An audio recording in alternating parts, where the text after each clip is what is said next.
नमस्कार साथियों। चलिए हम पार्ट एडुटेरिया का ये पार्ट नंबर 11 शुरू करते हैं। व्यापार और विकास रिपोर्ट 2022 यूएनसीटीएडी द्वारा जारी होता है। इस रिपोर्ट के अनुसार भारतीय अर्थव्यवस्था का 2022 में 5.7% और 2023 में 4.7% बढ़ेगी। वहीं विश्व की अर्थव्यवस्था 2022 में 2.6% की दर से बढ़ेगी। आरबीआई ने अक्टूबर 2022 में सेंट्रल बैंक डिजिटल करेंसी पर एक कॉन्सेप्ट नोट जारी किया है, जो नोटों का एक डिजिटल रूप है। केंद्रीय मत्स्य पालन पशुपालन मंत्रालय के अनुसार भारत मछली उत्पादन में दुनिया में तीसरे स्थान पर है और दूसरा सबसे बड़ा जलीय कृषि देश है। हाल ही में जारी एक रिपोर्ट के अनुसार वर्ष 2029 तक भारत विश्व की तीसरी सबसे बड़ी अर्थव्यवस्था माना जाएगा। हाल ही में उज्बेकिस्तान में बुनियादी ढांचा विकास के लिए भारतीय आयात निर्यात बैंक ने $448 मिलियन की लाइन ऑफ क्रेडिट प्रदान किया है। यूरो मनी द्वारा development bank of Singapore limited को डीबीएस को विश्व का सर्वश्रेष्ठ एमएसएमई बैंक के रूप में दूसरी बार मान्यता दी गई। नीति आयोग और टीआईएफएसी द्वारा जारी एक रिपोर्ट के अनुसार 2026-27 तक भारतीय बाजार में 100% इलेक्ट्रिक दोपहिया वाहन होंगे। हाल ही में संयुक्त राष्ट्र द्वारा जारी अनुमान के मुताबिक 2023 में भारत दुनिया की सबसे अधिक जनसंख्या वाला देश बन जाएगा। इंडिया बायो इकोनॉमी रिपोर्ट 2022 के अनुसार भारत की जैव अर्थव्यवस्था 2025 तक $150 बिलियन तथा 2030 तक $300 बिलियन पहुंचने का अनुमान लगाया गया है। 2021 में भारत की जैव अर्थव्यवस्था $80 बिलियन है। नीति आयोग द्वारा जारी एक रिपोर्ट के अनुसार भारत दुनिया में अनुसंधान एवं विकास पर खर्च करने के मामले में सबसे नीचे है। भारत का अनुसंधान पर व्यय उसके जीडीपी का 0.7% है। नीति आयोग और टीआईएफएसी द्वारा जारी एक रिपोर्ट के अनुसार 2026 से 27 तक भारतीय बाजार में 100% इलेक्ट्रिक दोपहिया वाहन होंगी। हाल ही में संयुक्त राष्ट्र द्वारा जारी अनुमान के मुताबिक 2023 में भारत दुनिया का सबसे अधिक जनसंख्या वाला देश बन जाएगा। यूएनसीटीएडी द्वारा जारी विश्व निवेश रिपोर्ट के अनुसार प्रत्यक्ष विदेशी निवेश प्राप्तकर्ताओं में भारत 7वें स्थान पर है। शीर्ष एफडीआई प्राप्तकर्ता देश अमेरिका है। हाल ही में जारी रिपोर्ट के अनुसार वित्त वर्ष 2022 में भारत का व्यापार घाटा 88% बढ़ गया है। 2021-22 में भारत का व्यापार घाटा $192.41 बिलियन रहा। आईएमएफ ने वित्त वर्ष 2023 के लिए भारत की जीडीपी वृद्धि दर 8.2% रहने का अनुमान लगाया। केंद्र सरकार द्वारा जारी एक रिपोर्ट के अनुसार भारत को वित्त वर्ष 2021-22 के दौरान $83.57 अरब का प्रत्यक्ष विदेशी निवेश प्राप्त हुआ। भारत ने वर्ष 2020-21 में $81.97 बिलियन का प्रत्यक्ष विदेशी निवेश एफडीआई प्राप्त किया था। वर्ष 2021-22 में अमेरिका भारत का शीर्ष व्यापारिक भागीदार देश रहा। हाल ही में रूस इराक के बाद भारत का दूसरा सबसे बड़ा तेल आपूर्तिकर्ता देश बन गया। अमेरिका तथा चीन के बाद भारत दुनिया का तीसरा सबसे बड़ा तेल आयातक देश है। विश्व बैंक द्वारा जारी एक रिपोर्ट के अनुसार वर्ष 2021 में भारत शीर्ष विदेशी प्रेषण प्राप्तकर्ता देश रहा। भारत को 2021 में $89 बिलियन से अधिक प्रेषण प्राप्त हुआ। इसमें दूसरा स्थान मैक्सिको तथा तीसरा स्थान चीन का है। विश्व बैंक द्वारा जारी माइग्रेशन और डेवलपमेंट ब्रीफ रिपोर्ट के अनुसार वर्ष 2020 में भी भारत सबसे बड़ा प्रेषण प्राप्तकर्ता था। भारत 2008 से ही सबसे बड़ा प्रेषण प्राप्तकर्ता रहा है। सेंट्रल बैंकिंग अवार्ड्स 2022 में चिली के बैंक के गवर्नर मारियो मार्सेल को गवर्नर ऑफ द ईयर पुरस्कार से सम्मानित किया गया। प्रोजेक्ट बैंक सखी बैंक ऑफ महाराष्ट्र ने ओडिशा में इस प्रोजेक्ट को लॉन्च किया। यह ओडिशा के लोगों को बैंक खाता खोलने के लिए परेशानी मुक्त पहुंच सुनिश्चित करता है। हाउस वर्क इज वर्क परियोजना एक्सिस बैंक द्वारा शुरू की गई। इसका उद्देश्य है भारत की शिक्षित महिलाओं की कार्यबल में भागीदारी को बढ़ाना। लक्ष्मी फॉर लक्ष्मी पहल एचडीएफसी म्यूचुअल फंड द्वारा शुरू किया गया। उद्देश्य इसका वित्तीय विशेषज्ञ महिला निवेशकों की समस्याओं का समाधान कर उनका मार्गदर्शन करना है। आरबीआई ने भारतीय राष्ट्रीय भुगतान निगम के सहयोग से डिजिटल भुगतान हेतु यूपी 123 पे और यूपीआई 123 पे और डिजी साथी लॉन्च किया। यह ग्राहकों के डिजिटल भुगतान संबंधी प्रश्नों को हल करेगा। वर्तमान में यह हिंदी तथा अंग्रेजी भाषा में उपलब्ध है। वर्ष 2021 में अमेरिका $112 बिलियन के व्यापार के साथ भारत का शीर्ष व्यापारिक भागीदार देश रहा, वहीं चीन दूसरे स्थान पर है। भारत के आयात निर्यात बैंक एक्जिम और श्रीलंका सरकार ने $500 मिलियन के ऋण समझौते पर हस्ताक्षर किए। दिसंबर 2021 में भारत में बेरोजगारी दर 7.91% पर पहुंच गई है। शहरी बेरोजगारी 9.30%, ग्रामीण बेरोजगारी 7.28%। व अंतर्राष्ट्रीय श्रम संगठन द्वारा जारी एक रिपोर्ट के अनुसार वर्ष 2022 में वैश्विक बेरोजगारी 5.9% तक पहुंचने का अनुमान लगाया गया। भारत खीरे और ककड़ी के मामले में विश्व का सबसे बड़ा निर्यातक देश बन गया है। विश्व असमानता रिपोर्ट 2022 के अनुसार भारत में 1% अमीरों के पास कुल राष्ट्रीय आय का 5वां हिस्सा 22% है। अतः भारत दुनिया के असमान तथा गरीब देशों में शामिल है। डीबीएस बैंक मुख्यालय, जिसका सिंगापुर है, विश्व के सर्वश्रेष्ठ बैंक का खिताब इसे मिला। फोर्ब्स के वर्ष 2021 के सर्वश्रेष्ठ बैंकों की सूची के अनुसार एशिया मनी द्वारा जारी इंडियाज बेस्ट इंटरनेशनल बैंक 2021 का अवार्ड भी डीबीएस बैंक को मिला। आरबीआई ने 50 करोड़ रुपए या उससे अधिक के पूंजी या चालू खाता लेन देन के लिए लीगल एंटिटी आइडेंटिफायर को अनिवार्य किया। लीगल एंटिटी आइडेंटिफायर 20 अंकों का एक नंबर होगा, जिसका उपयोग वित्तीय गुणवत्ता में सुधार हेतु किया जाएगा। भारत के निजी क्षेत्र के बैंक एक्सिस बैंक को निवेश तथा ऋण जारी करने में उत्कृष्ट प्रदर्शन हेतु एशियाई बैंक ऑफ द ईयर से सम्मानित किया गया। नीति आयोग ने फुल स्टैक डिजिटल बैंक की स्थापना का प्रस्ताव दिया है, जो मुख्य रूप से इंटरनेट और अन्य निकटवर्ती चैनलों पर अपनी सेवाओं की पेशकश करने के लिए निर्भर करेगा, न कि भौतिक शाखाओं पर। केंद्र सरकार ने पीएम मित्र पार्क योजना हेतु 4,445 करोड़ रुपए आवंटित किए हैं। इसका उद्देश्य बुनाई, रंगाई, छपाई से लेकर परिधान निर्माण तक की संपूर्ण वस्त्र मूल्य श्रृंखला को एक स्थान पर एकीकृत करना है। श्रम एवं रोजगार मंत्रालय द्वारा आधार वर्ष 2016 के साथ वेतन दर सूचकांक की एक नई श्रृंखला जारी की। भारत सरकार ने झारखंड में जल आपूर्ति में सुधार के लिए एशियाई विकास बैंक के साथ $112 मिलियन का ऋण समझौता किया। महाराष्ट्र में ग्रामीण कनेक्टिविटी में सुधार के लिए भारत सरकार ने एडीबी के साथ $300 मिलियन का समझौता किया। एशिया मनी 2021 पोल में एचडीएफसी बैंक को भारत में समग्र रूप से सबसे उत्कृष्ट कंपनी के रूप में सम्मानित किया गया। भारत का पहला यूरो ग्रीन बॉन्ड किसने लॉन्च किया? Power finance corporation limited. HDFC bank ने जलवायु परिवर्तन से निपटने के लिए हरित और सतत जमा ग्रीन सस्टेनेबल डिपॉजिट्स की शुरुआत की। इसके तहत जमा धन का उपयोग हरित एवं सतत आवास ऋण समाधान एवं सेवाओं के वित्त पोषण के लिए किया जाएगा। कोटक महिंद्रा बैंक ने आर्टिफिशियल इंटेलिजेंस आधारित नियो प्लेटफॉर्म लॉन्च किया। इसका उद्देश्य ग्राहकों के लिए बकाये ऋण के पुनर्भुगतान को सुविधाजनक बनाना है।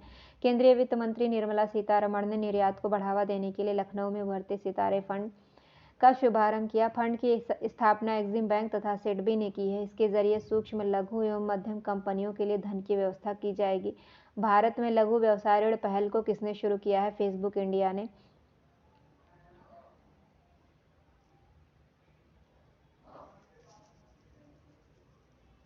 $100 अरब पार करने वाली चौथी भारतीय फर्म इन्फोसिस है। एमएसएमई को ई कॉमर्स के लाभों के बारे में जागरूकता पैदा करने के लिए अमेजॉन ने भारत में अपना पहला डिजिटल केंद्र कहाँ लॉन्च किया? गुजरात में।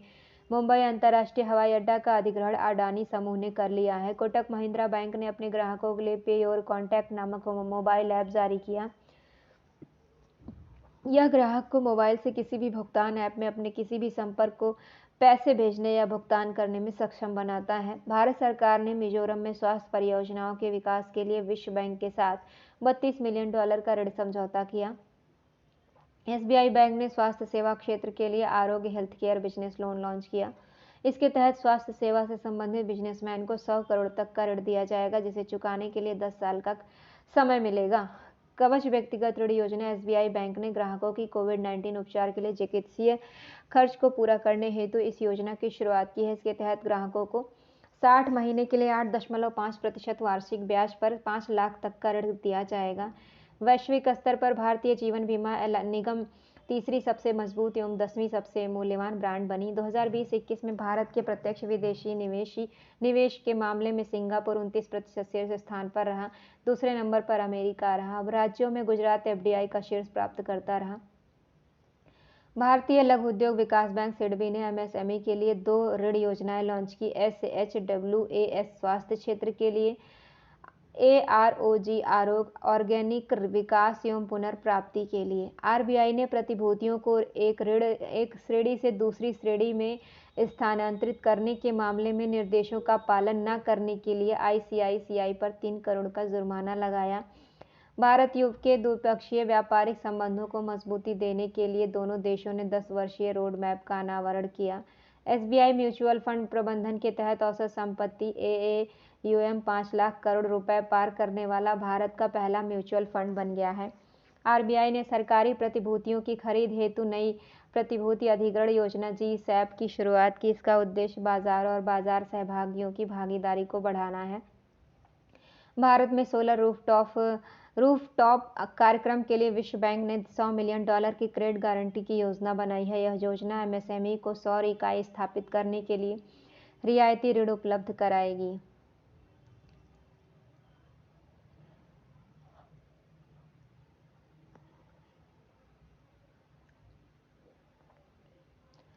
अब बात करते हैं वर्ष 2021-22 के प्रमुख रक्षा विज्ञान एवं प्रौद्योगिकी घटनाक्रम के बारे में। नवंबर 2022 में हाल ही में एलन मस्क की कंपनी स्पेस एक्स ने फ्लोरिडा के कैनेडी स्पेस सेंटर से दुनिया का सबसे शक्तिशाली रॉकेट फॉल्कन हेवी लॉन्च किया। हाल ही में डीआरडीओ ने ओडिशा तट के अब्दुल कलाम द्वीप से अग्नि प्राइम बैलिस्टिक मिसाइल का तीसरा सफल परीक्षण किया।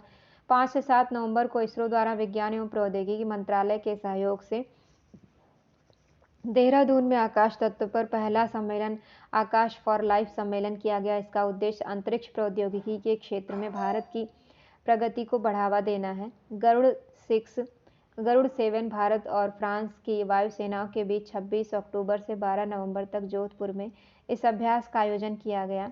भारत, तंजानिया और मोजाम्बिक की नौसेनाओं के बीच पहली बार त्रिपक्षीय युद्धाभ्यास का आयोजन तंजानिया में किया गया। इसमें भारतीय नौसेना के जहाज INS तरकश ने भाग लिया। भारतीय वायुसेना ने स्वदेशी रूप से विकसित हल्के लड़ाकू हेलीकॉप्टर प्रचंड के पहले मैच को वायुसेना में शामिल किया। नासा द्वारा वर्ष 2027 में शनि ग्रह के सबसे बड़े उपग्रह टाइटन का अध्ययन करने हेतु dragon fly rotor craft launch किया जाएगा। चीन द्वारा हाल ही में सूर्य के अध्ययन करने के लिए पहला अंतरिक्ष आधारित सोलर टेलीस्कोप कुआफू 1 लॉन्च किया गया। राष्ट्रपति द्रौपदी मुर्मू ने IIT गुवाहाटी में परम कामरूप सुपर कंप्यूटर का उद्घाटन किया। टेस्ला कंपनी के CEO एलोन मस्क ने ऑप्टिमस रोबोट के प्रोटोटाइप का अनावरण किया। भारत, ब्राजील और दक्षिण अफ्रीका की नौसेनाओं के बीच समुद्री अभ्यास IBS-AMAR 7 का आयोजन दक्षिण अफ्रीका में आयोजित किया गया, जिसमें भारतीय नौसैनिक जहाज INS तरकश ने भाग लिया। इसरो द्वारा प्रक्षेपित चंद्रयान 2 ऑर्बिटर पर लगे एक्स-रे स्पेक्ट्रोमीटर क्लास द्वारा पहली बार चंद्रमा पर सोडियम की प्रचुरता का मानचित्रण किया गया। CERT-IN ने पावर CSIRT के सहयोग से साइबर सुरक्षा अभ्यास पावरएक्स 2022 का आयोजन किया। भारतीय नौसेना में स्वदेशी रूप से विकसित 2 डाइविंग सपोर्ट वेसल निस्तार तथा निपुण विशाखापत्तनम में लॉन्च किए गए। इनका निर्माण हिंदुस्तान शिपयार्ड लिमिटेड द्वारा किया गया। ये जहाज गहरे समुद्र में पनडुब्बियों को बचाने में मददगार होंगे। आर्कटिक में लुप्त होते हुए भेड़ियों को बचाने के लिए चीन के वैज्ञानिकों ने क्लोन आधारित दुनिया का पहला आर्कटिक भेड़िया बनाया, जिसे माया नाम दिया गया। हाल ही में नासा के मॉक्सी नामक उपकरण ने मंगल ग्रह पर CO2 से ऑक्सीजन बनाने की उपलब्धि हासिल कर ली है। भारतीय नौसेना ने 32 साल की सेवा के बाद INS अजय को मुंबई में सेवा मुक्त किया। संयुक्त अरब अमीरात ने नवंबर 2022 में राशिद नामक अपना पहला चंद्र रोवर लॉन्च करने की घोषणा की है। 2 सितंबर 2022 को प्रधानमंत्री नरेंद्र मोदी ने कोचीन शिपयार्ड लिमिटेड में भारत के पहले स्वदेशी विमान वाहक पोत INS विक्रांत को कमीशन किया। हाल ही में चीन ने पहले पूरी तरह सौर ऊर्जा संचालित मानव रहित वायुयान XING-50 या मॉर्निंग स्टार 50 का सफल परीक्षण किया। यह 20 से 100 किलोमीटर की ऊंचाई तक उड़ सकता है। भारतीय नौसेना ने प्रोजेक्ट 17A के तहत निर्मित तीसरे युद्धपोत तारागिरी को मुंबई में लॉन्च किया। इसका निर्माण मझगांव डॉक शिपयार्ड लिमिटेड द्वारा किया गया है। पर्वत प्रहार। भारतीय सेना ने लद्दाख में 14,000 फीट की ऊंचाई पर इस अभ्यास का आयोजन किया। काकाडू 2022 ऑस्ट्रेलिया में आयोजित बहुराष्ट्रीय नौसैनिक अभ्यास भारत के INS सतपुड़ा तथा P-8I समुद्री गश्ती विमान ने हिस्सा लिया। Exercise Skylight. भारतीय सेना द्वारा अंतरिक्ष में अपनी क्षमताओं को बढ़ाने तथा हमले की स्थिति में उपग्रह संचार प्रणालियों की मजबूती का परीक्षण करने के लिए इस अभ्यास का आयोजन किया गया। आज़ादी की 75वीं वर्षगांठ के अवसर पर भारत ने श्रीलंका को डोर्नियर 228 विमान उपहार में दिया। इसका उद्देश्य भारत श्रीलंका सुरक्षा तथा आपसी विश्वास को बढ़ाना है। रूस में आयोजित बहुराष्ट्रीय युद्धाभ्यास वोस्तोक 2022 में भारतीय सेना की टुकड़ी गोरखा राइफल्स ने भाग लिया। भारतीय तटरक्षक बल ने राष्ट्रीय समुद्री खोज और बचाव अभ्यास सारेक्स 22 का आयोजन चेन्नई में किया। हाल ही में दक्षिण कोरिया ने अपना पहला चंद्र मिशन दानूरी को फ्लोरिडा के कैप कैनावेल स्पेस फोर्स बेस से लॉन्च किया। दक्षिण कोरिया ने इसे नासा के सहयोग से लॉन्च किया है। हाल ही में इसरो ने पहला 3D virtual space museum spark launch किया है। इसके जरिए लोग इसरो के इतिहास तथा लॉन्च से जुड़े तस्वीर तथा वीडियो देख सकते हैं। IIT हैदराबाद तथा centre for cellular and molecular biology ने भारत का पहला 3D प्रिंटेड आर्टिफिशियल कॉर्निया विकसित किया। इसका ट्रायल खरगोश की आंख में प्रत्यारोपित किया गया। अंतरिक्ष में गतिविधियों की निगरानी के लिए उत्तराखंड में भारत की पहली वेधशाला स्थापित की जाएगी। यह अंतरिक्ष मलबे की निगरानी में भी महत्वपूर्ण भूमिका निभाएगा। भारतीय नौसेना की 5 महिला अधिकारियों के दल ने अरब सागर में अपना पहला समुद्री निगरानी मिशन को पूरा किया। उन्होंने यह मिशन डोर्नियर 228 विमान से पूरा किया। आज़ादी के अमृत महोत्सव के तहत इसरो ने SSLV आज़ादी सैट नामक सबसे छोटे रॉकेट को लॉन्च किया। इसे अंतरिक्ष में तिरंगा फहराने के लिए लॉन्च किया गया। रक्षा मंत्री राजनाथ सिंह ने कोलकाता में प्रोजेक्ट 17A के तहत निर्मित चौथा युद्धपोत INS दूनगिरी को लॉन्च किया। इसका निर्माण garden reach ship builders limited द्वारा किया गया। इसरो के अध्यक्ष S सोमनाथ ने बेंगलुरु के नेहरू तारामंडल में मानव अंतरिक्ष उड़ान एक्सपो का उद्घाटन किया। प्रधानमंत्री नरेंद्र मोदी ने भारतीय नौसेना के लिए निर्मित पहले पायलट रहित यात्री ड्रोन वरुण को लॉन्च किया। 16 जुलाई को रक्षा मंत्री राजनाथ सिंह ने 35 वर्षों की सेवा के बाद INS सिंधु ध्वज को भारतीय नौसेना से सेवा मुक्त किया। हाल ही में इसरो द्वारा संचालित सतीश धवन अंतरिक्ष केंद्र ने त्रिपुरा में स्पेस ऑन व्हील्स नामक मोबाइल प्रदर्शनी को लॉन्च किया। इसमें चंद्रयान, मंगलयान, नेविगेशन उपग्रह आदि के मॉडल शामिल हैं। हाल ही में रूस ने वर्ष 2024 के बाद अंतर्राष्ट्रीय अंतरिक्ष स्टेशन को छोड़ने का निर्णय लिया है। Drug controller general of India ने सर्वाइकल कैंसर से लड़ने के लिए निर्मित भारत की पहली वैक्सीन सर्ववैक को मंजूरी दी। इस वैक्सीन का निर्माण सीरम इंस्टीट्यूट ऑफ इंडिया द्वारा किया गया है। भारत के आंध्र प्रदेश की रहने वाली 19 वर्षीय जानवी डंगोती एनालॉग अंतरिक्ष यात्री प्रशिक्षण केंद्र AATC की सबसे कम उम्र की एनालॉग अंतरिक्ष यात्री बन गई। भारत का पहला स्वदेशी विमान वाहक पोत INS विक्रांत को 15 अगस्त 2022 को आज़ादी के अमृत महोत्सव के अवसर पर नौसेना में शामिल किया गया। हाल ही में इसका चौथा परीक्षण पूरा किया गया। इसका निर्माण कोचीन शिपयार्ड लिमिटेड द्वारा किया गया। केंद्रीय विज्ञान और प्रौद्योगिकी मंत्री डॉक्टर जितेंद्र सिंह ने एक IIT हैदराबाद में भारत की पहली स्वायत्त नेविगेशन सुविधा तिहान का उद्घाटन किया। यह मानव रहित जमीनी और हवाई वाहनों को विकसित करने की अत्याधुनिक प्रणाली है। भारतीय नौसेना ने पहला एडवांस्ड लाइट हेलीकॉप्टर भारतीय नौसेना एयर स्क्वाड्रन 324 INAS 324 को INS देगा को विशाखापट्टनम में शामिल किया गया। भारतीय विज्ञान संस्थान के शोधकर्ताओं ने आर्यभट्ट 1 नामक एनालॉग चिपसेट विकसित किया है। यह चिपसेट आर्टिफिशियल इंटेलिजेंस आधारित एप्लीकेशंस को तेज बनाने में सहायक होगा। हाल ही में ईरान ने स्वदेशी रूप से निर्मित ठोस ईंधन वाला रॉकेट जुलजाना अंतरिक्ष में लॉन्च किया। New space India limited NSIL ने इसरो द्वारा निर्मित संचार उपग्रह GSAT-24 को लॉन्च किया। हाल ही में दक्षिण कोरिया ने स्वदेशी रूप से निर्मित अंतरिक्ष रॉकेट नूरी को सफलतापूर्वक प्रक्षेपण किया। हाल ही में नासा द्वारा चंद्रमा के चक्कर लगाने के लिए कैपस्टोन अंतरिक्ष यान लॉन्च किया। एशिया का सबसे बड़ा और भारत का पहला लिक्विड मिरर टेलीस्कोप उत्तराखंड में एक पहाड़ी पर स्थापित किया गया। यह टेलीस्कोप आकाश में होने वाली खगोलीय घटनाओं का सर्वेक्षण करने में मदद करेगा। शुक्र ग्रह के अध्ययन के लिए अमेरिकी अंतरिक्ष एजेंसी नासा द्वारा वर्ष 2029 में DAVINCI मिशन लॉन्च किया जाएगा। केंद्रीय कृषि मंत्री नरेंद्र सिंह तोमर ने जानवरों के लिए विकसित भारत का पहला कोविड-19 वैक्सीन एनोकोवैक्स लॉन्च किया। इसे हरियाणा स्थित ICAR NRC द्वारा विकसित किया गया। चीन ने बिजली प्राप्ति के लिए अंतरिक्ष में सौर ऊर्जा संयंत्र लगाने की योजना बनाई है। इसके लिए चीन 2028 में एक सैटेलाइट अंतरिक्ष में भेजेगा। चीन के वैज्ञानिकों द्वारा चंद्रमा का सबसे बड़ा भूवैज्ञानिक मानचित्र जारी किया गया। 1 मई से 27 मई तक नाटो देशों द्वारा डिफेंडर यूरोप 2022 तथा स्विफ्ट रिस्पॉन्स 2022 युद्ध अभ्यास का आयोजन किया जाएगा। रक्षा मंत्री राजनाथ सिंह ने दुबई मझगांव डाक शिपयार्ड में 2 युद्धपोत INS सूरत तथा INS उदयगिरी को लॉन्च किया।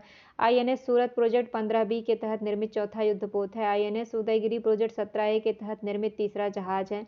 Sky root Aerospace Private Limited ने विक्रम-1 रॉकेट के तीसरे चरण कलाम 100 रॉकेट का सफलतापूर्वक परीक्षण किया।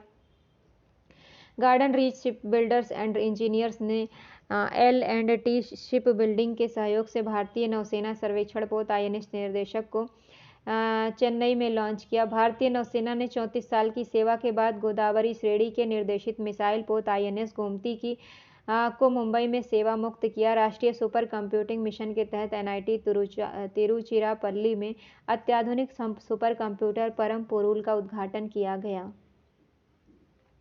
राष्ट्रीय सुपर कंप्यूटिंग मिशन के चरण के तहत IIT गांधीनगर में परम अनंत सुपर कंप्यूटर राष्ट्र को समर्पित किया गया। अमेरिका के फ्लोरिडा विश्वविद्यालय में पहली बार चंद्रमा से लाए गए मिट्टी में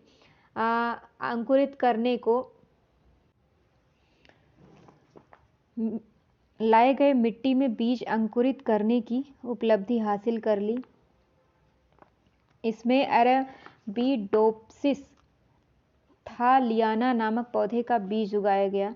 चीन के वैज्ञानिकों ने सौर मंडल से बाहर पृथ्वी जैसे रहने योग्य ग्रहों की खोज के लिए क्लोज वाई हैबिटेबल एक्सोप्लैनेट सर्वे CHES योजना बनाई है। हाल ही में भारत और बांग्लादेश की नौसेनाओं के बीच कोऑर्डिनेट पेट्रोल कॉर्पैट के चौथे संस्करण का आयोजन किया गया।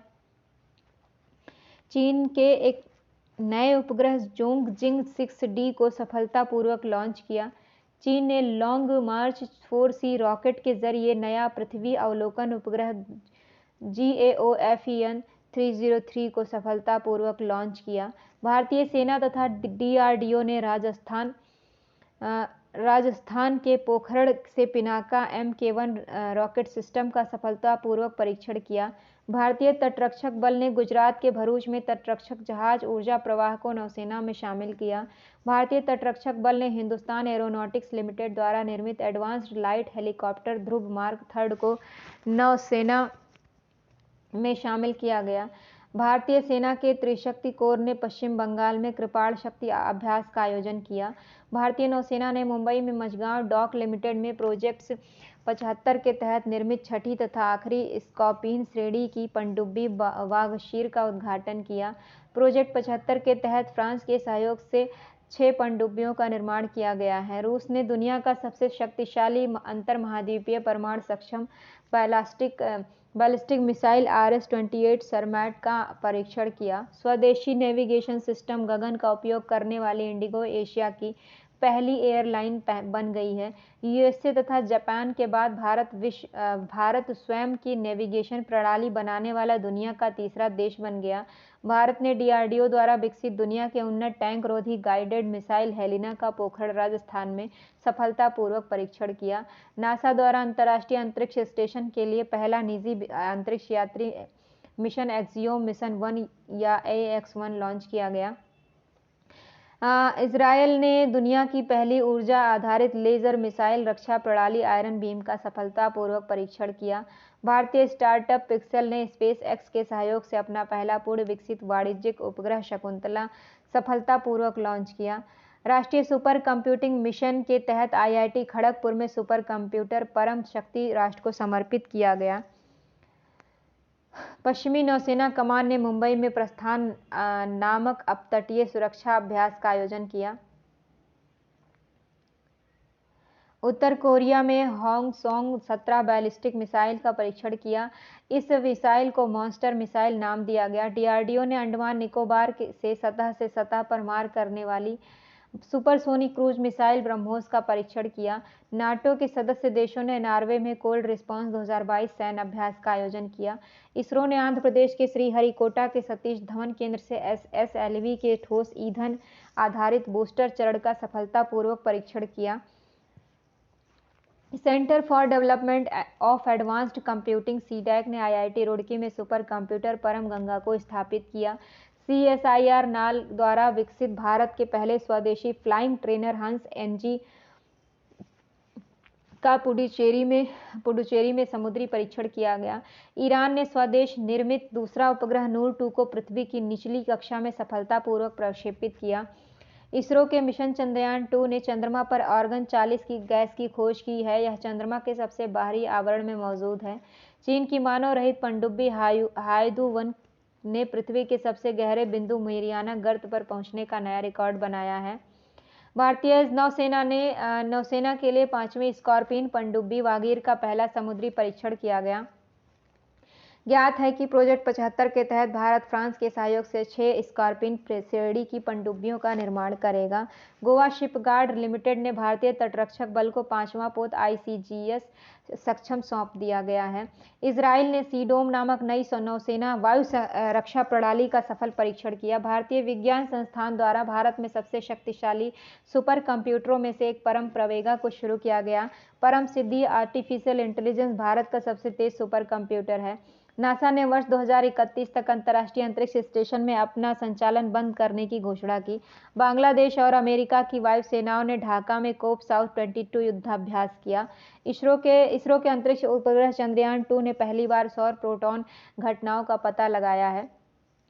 शोधकर्ताओं द्वारा अब तक की सबसे बड़ी आकाशगंगा अल्सियोनियस की खोज की गई है, जो सूर्य से 240 अरब गुना बड़ा है। ऑस्ट्रेलिया के वैज्ञानिकों ने हिमालय से 3 गुना बड़े पहाड़ की खोज की है, जिसे सुपर माउंटेन नाम दिया है। नासा के पार्कर सोलर प्रोब मिशन ने अंतरिक्ष में पहली बार शुक्र ग्रह के सतह की तस्वीरें ली। यह तस्वीरें शुक्र ग्रह की विशिष्ट भौगोलिक स्थिति को उजागर करती हैं। भारत ने अमेरिकी कंपनी बोइंग से 12वां पनडुब्बी रोधी युद्धक विमान P-81 प्राप्त किया है। पश्चिमी नौसेना कमान ने अरब सागर में संयुक्त समुद्री अभ्यास पश्चिमी लहर का आयोजन किया है। अंडमान निकोबार नौसेना कमांड ने स्वदेश निर्मित 2 एडवांस्ड लाइट हेलीकॉप्टर ध्रुव MK-3 को शामिल किया। इसका निर्माण HAL द्वारा किया गया है। इसका उपयोग खोज और बचाव मिशन के लिए किया गया। रूस, चीन तथा ईरान की नौसेनाओं ने ओमान की खाड़ी में चीरू 2022 नौसैनिक युद्धाभ्यास का आयोजन किया।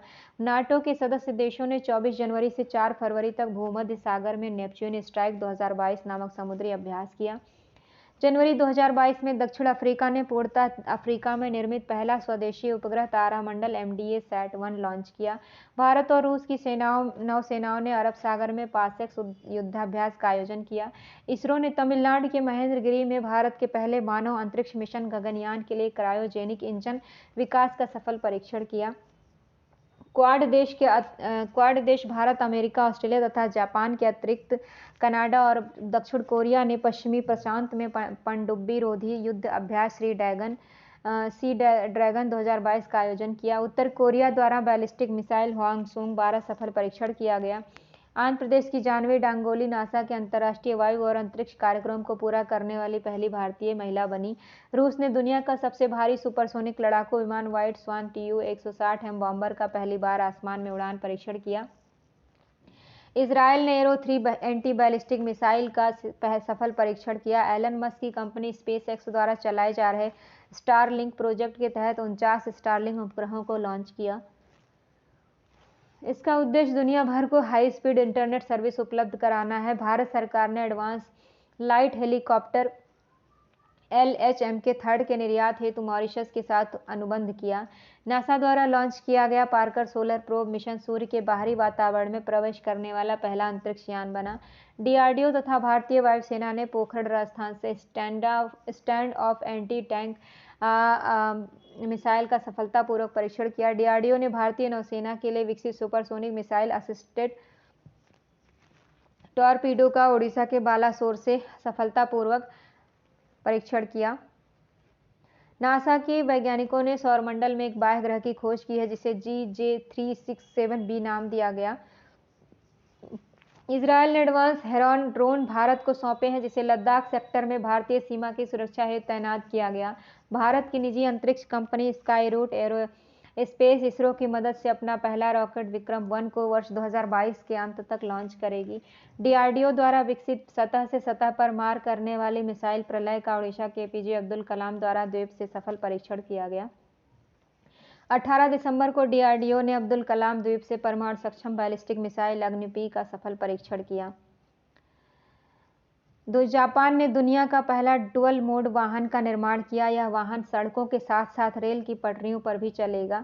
अमेरिकी अंतरिक्ष एजेंसी नासा ने दुनिया का सबसे बड़ा एवं शक्तिशाली telescope James Webb French Guiana से एरियन 5 रॉकेट के जरिए लॉन्च किया। DRDO ने ओडिशा के चांदीपुर से स्वदेशी हाई स्पीड हीट अभ्यास का सफलतापूर्वक परीक्षण किया। नासा द्वारा अगस्त 2022 में साइके मिशन लॉन्च किया गया। यह मिशन मंगल और बृहस्पति के बीच स्थित साइके नामक क्षुद्र ग्रह का अध्ययन करेगा। भारत अपना पहला मानवयुक्त मिशन गगनयान 2022 की जगह अब 2023 में लॉन्च करेगा। अमेरिकी अंतरिक्ष एजेंसी नासा ने कैनेडी स्पेस सेंटर से फाल्कन 9 रॉकेट के जरिए नया एक्स-रे मिशन लॉन्च किया जो ब्रह्मांड के रहस्यमयी वस्तुओं का पता लगाएगा। भारतीय वायुसेना ने S-400 मिसाइल का पहला स्क्वाड्रन पंजाब में भारत पाकिस्तान सीमा पर तैनात किया। भारत ने रूस से S-400 मिसाइल की खरीद हेतु समझौता किया है। भारतीय नौसेना ने 32 साल बाद INS खुखरी को सेवा मुक्त कर दिया है। यह स्वदेश निर्मित मिसाइल कार्बेट में से पहला जहाज था। जहाज का सेवा मुक्त समारोह विशाखापत्तनम आंध्र प्रदेश में आयोजित किया गया था। रूस ने भारी वाहन रॉकेट अंगारा A5 का सफलतापूर्वक परीक्षण किया। भारतीय नौसेना के लिए garden reach ship builders and engineers ने भारत का पहला बड़ा सर्वेक्षण पोत संध्याक लॉन्च किया। अमेरिकी अंतरिक्ष एजेंसी नासा ने भविष्य के अंतरिक्ष अभियानों के लिए 10 व्यक्तियों का चयन किया जिनमें से एक भारतीय मूल के अनिल मेनन भी हैं। 7 दिसंबर को DRDO ने ओडिशा के चांदीपुर परीक्षण रेंज से vertical launch short range missile का सफल परीक्षण किया। चीन ने पृथ्वी विज्ञान उपग्रह गुआंगमू को लॉन्च मार्ग 6 रॉकेट द्वारा अंतरिक्ष में लॉन्च किया। चीन के शेनझोउ 13 अंतरिक्ष मिशन के तहत वांग यपिंग अंतरिक्ष में चलने वाली पहली चीनी महिला अंतरिक्ष यात्री बन गई हैं। अमेरिकी अंतरिक्ष एजेंसी नासा ने दुनिया का पहला DART double asteroid redirection test mission launch किया। हैदराबाद में स्थित स्काई रूट एरोस्पेस ने भारत का पहला स्वदेशी रूप से विकसित क्रायोजेनिक रॉकेट इंजन धवन-1 का सफलतापूर्वक परीक्षण किया। भारतीय नौसेना ने स्वदेश निर्मित चौथी स्कॉर्पियन श्रेणी की पनडुब्बी INS वेला को मुंबई के नेवल डॉकयार्ड में शामिल किया। भारत और जापान चंद्रमा पर एक संयुक्त mission LUPEX lunar polar exploration mission launch करेगा। यह मिशन चंद्रमा के ध्रुवीय क्षेत्र का पता लगाएगा। तो ये एडुटेरिया का ये फाइनल करंट अफेयर था। मतलब अभी एक आई थिंक एक वीडियो और होगी 1 से 2 घंटे की होगी जिसमें कि थ्योरी तो इन्होंने पूरी ख़त्म कर दी है। थ्योरी के बाद वो बुक के लास्ट में क्वेश्चंस आंसर देते हैं तो वो ही क्वेश्चन आंसर्स बचे हुए हैं, बाकी थ्योरी वाली चीज़ें ख़त्म हो गई हैं पूरा। क्वेश्चंस आंसर यानी कि वो प्रैक्टिस सेट होता है, 50-50 का सेट ये लोग देते हैं। तो इसमें जो कि कुल सेट है वो मैं बता दूं आपको, टोटल 15 सेट है और हर एक सेट जो है वो 50 क्वेश्चंस का है। तो ये इतना सा बचा हुआ है, बाकी पूरी एडिटोरियल बुक फाइनल हो गई है। अब आप इन सारी वीडियोस को एक साथ आप देख सकते हैं सीक्वेंस में नंबर 1 नंबर 2 करके, और उसके बाद प्रैक्टिस सेट के तहत ये क्वेश्चंस आंसर डाल दूंगी, आप वो प्रैक्टिस सेट भी कर सकते हैं।